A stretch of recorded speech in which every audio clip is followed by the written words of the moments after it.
अमित शहा यांच्याकडे तक्रार करणार आहे?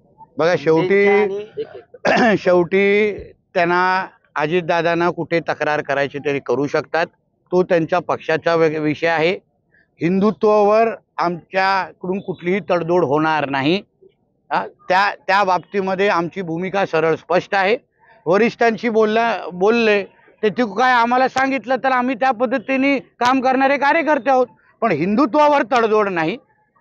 मला अपेक्षा होती की जे आमची दिल्लीला तक्रार करतायत त्यांनी आमच्या ह्या गणेश चतुर्थीच्या निघालेल्या मिरवणुकीवर ज्यांनी दगडी मारली त्याच्याबद्दल पण एकदा तरी निषेध केला पाहिजे होता.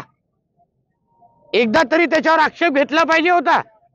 ते ज्या दिवशी आक्षेप घेतील ना तेव्हा त्यांना तक्रार पण करायला लागणार नाही, अशी परिस्थिती महाराष्ट्रामध्ये येईल. पण माहितीत असताना ही वेगळी भूमिका घेतली जाते. मी जसं सुरुवातीला भाषणामध्ये काय बोललो, मी एक आमदार म्हणून नाही, पक्षाचा कार्यकर्ता म्हणून नाही, एक हिंदू म्हणून हिंदू समाजाशी बोलायला आलेलो आहे.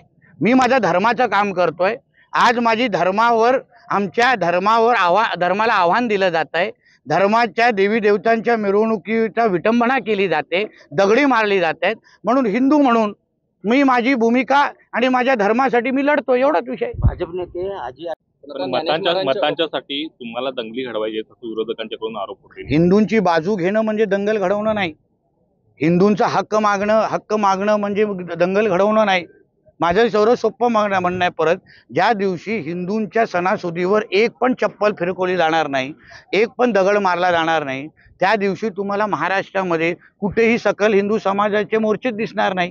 आज आम्ही हिंदूंच्या अधिकारासाठी भांडतोय आणि हिंदूंना होणारे आव्हान आम्ही थांबवायला सांगतोय. अगर ते थांबवणं, हिंदूंचा हक्क मोजणं म्हणजे दंगल भडकवणं असेल तर आम्ही आहोत हिंदूंचे गब्बर. आम्ही कुठे नाही बोललोय. एबीपी माझा, उघडा डोळे बघा नीट.